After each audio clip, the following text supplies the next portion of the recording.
Good morning, everybody. I'm Sarah, the Real Simple Mama. It is really hot outside, and I am so excited to be reviewing this product by Ankway. It is a full irrigation system that's going to be helping you water your plants on a schedule using stakes and hoses and a water source with a control hub. I am really excited to be able to show you everything. So this video will be an honest review, including suggestions of how we installed it, some tips and tricks that really helped us to be successful with this system.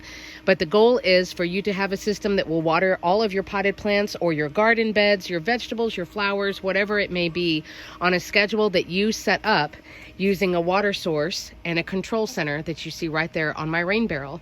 So the different video clips will show you all of the pieces. We'll show you how we assembled it. Again, tips and tricks along the way, but we're hoping that this is going to help us to not lose any more plants in this crazy summer heat.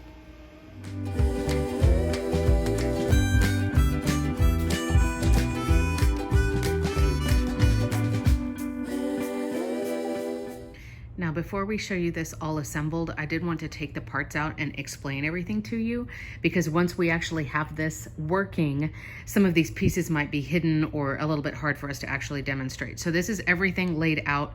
I will go through the instructions and show that to you later, but these are all of the pieces that you should get. Ankway, they always package their stuff really carefully. I wasn't worried about anything being broken, and I do like their instructions. They are pretty great. So the way this is going to work and what we're going to use it for with our intents and purposes is we are going to have the water source be one of our rain barrels. We have rain barrels that hold between 50 and 100 gallons of water. And what's great is Ankway is going to use its water sensor, and I'll go through everything in order here in a second, to power and water our plants on a schedule using the water that's already in the rain barrel. And again, I've lost a ton of plants this year. I was just throwing some out into the organics bin again today because it's been so hot. And with us starting a new job, each of us, my partner and I, starting a new job and the kids going back to school, our plants are suffering because we don't have the time to go out and water them. So in order, this is how everything's going to work. This is your solar panel. It comes with the mounting hardware that mounts the solar panel to the bracket, and then the bracket to a wall or a 2x4 or wherever you want it to be. The cable on it is really long, which I appreciate. It means this doesn't have to be like within 2 feet of your water source. It can be a little bit further out, and you can adjust the angle as needed. So then this is our control box. This is going to be mounted in a, somewhere close where we can control it and we can be working with it. What's really cool about this system is that it has a water sensor, which means this thing is not going to burn the motor if you happen to run out of water. In our case, the water sensor, it's almost like completing a circuit, right? If you're thinking about electricity, these two sensors are going to be dropped down into the bottom of my rain barrel. If they don't both sense water anymore, this has an auto shut off. So again, it doesn't burn the motor. And then it'll be easy for us to see, oh, okay, it's not working anymore. We haven't gotten any rain. We need to fill up the rain barrel or whatever the case may be. So this guy is your control center. This is your hub. There are 2 different sizes of tubing, and I love that they gave us tons of this tubing. It's also very easy to cut just with scissors. You don't need any special tools.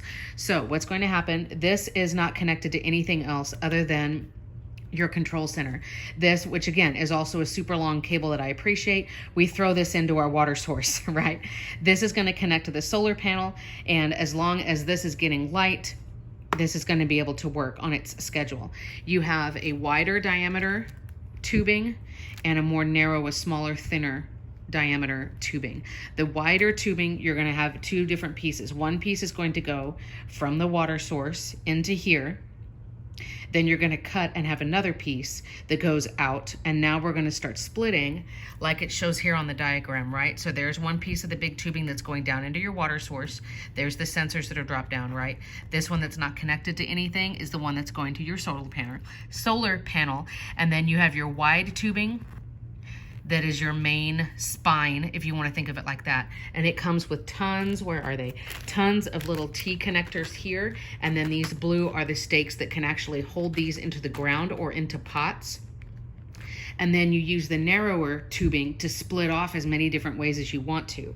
So again, you start with the wider tubing here, and that's like the main freeway, right? Like the main street. And then you can break off using the little T connector. So see, there's a T joint that would go right there and right there, anywhere there's a corner. And then you're welcome to use these blue guys here to push those like stakes into the dirt, which again, you could use them in the ground or in a long flower bed or in flower pots or whatever.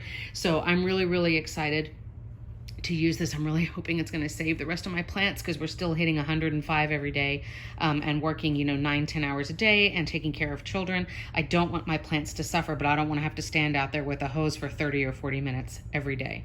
So I will show you this really briefly. If I can open it with one hand, there we go. So showing you the different directions and all of the connections there. Here's the list of all of the parts that it comes with. It gives you a lot of different information on the actual hub, which they call it the controller, okay?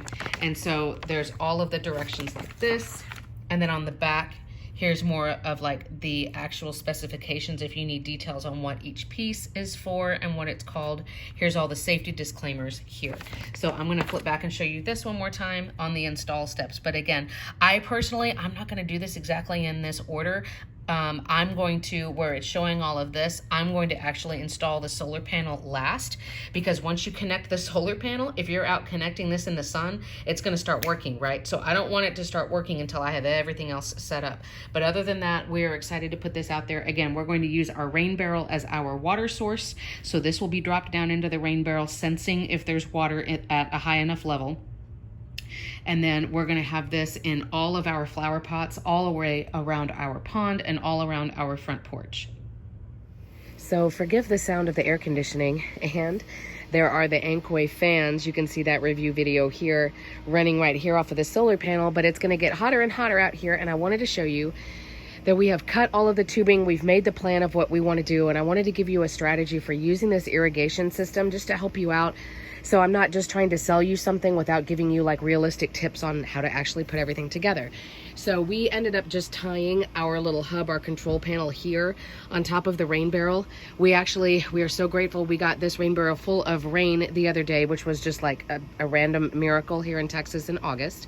So you can see there's the thick tubing. There's one strand of it that's coming, the one that's up here is going into the water source.